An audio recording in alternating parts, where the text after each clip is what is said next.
Jare, huwag mo samantalahin na mahina ngayon ang loob ni Gigi at may pinagdadaanan para makuha ang loob niya.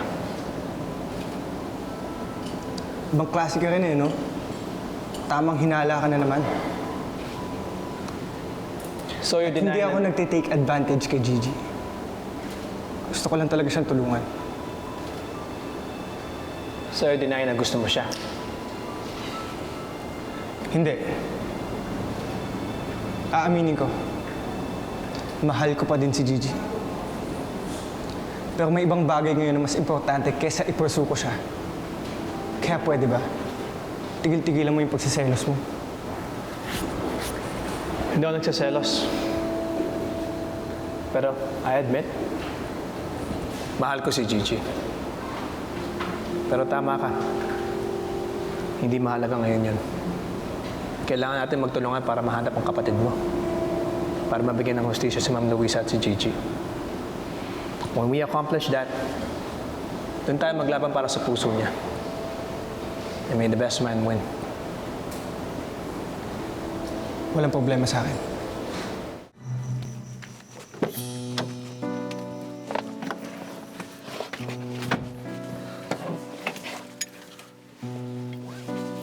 Pinauwi ko na si Blair. Pero nagsabi na ako sa kanya na ayusin niyang pag-liquidate ng assets natin. Right now, we're on our way to the airfield. Naka-ready na daw yung sasakyan nating aeroplano for Zamboanga. Okay ka lang ba dyan?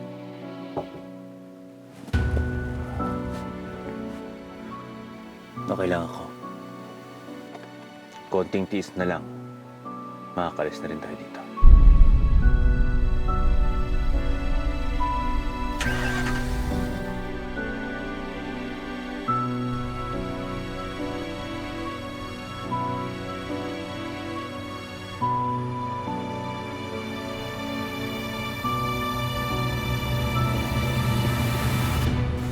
Wake up.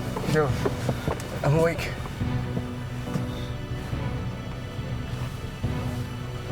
Wait, that's Riley. Mukhang mag-isa lang siya sa loob ng kotse. Saan kaya siya pupunta? Let's find out.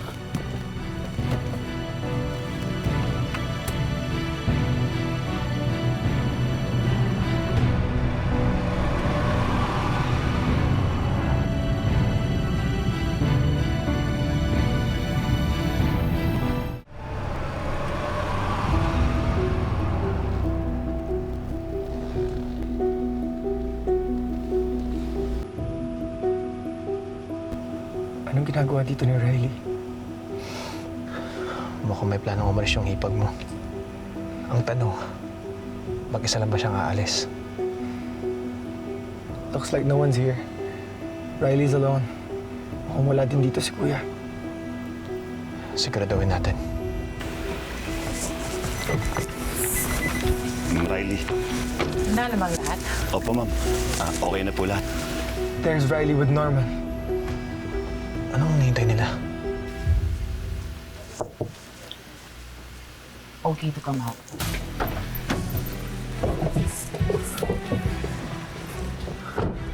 Ano? Si Kuya. Hello, Chief. Nakita na namin si Magnus. Magpadala na kayo dito ng pulis. Mukhang may balak naman tumakas to eh.